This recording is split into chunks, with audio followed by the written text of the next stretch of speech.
So, we were working on Hickory, Dickory, Dock. So before we do anything else, let's practice the song. You can say it with me. Hickory, Dickory, Dock. The mouse ran up the clock. The clock struck one, the mouse ran down. Hickory, Dickory, Dock.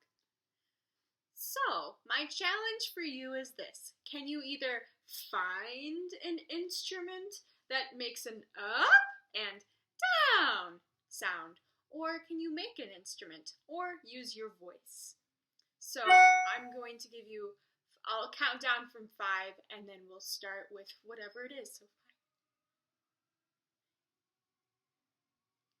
All right. Hickory, Dickory, Dock. The mouse ran up the clock. The clock struck one, the mouse ran down. Hickory, Dickory, Dock. Very good.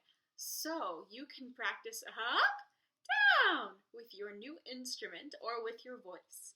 And then you will be ready to do what we're doing next.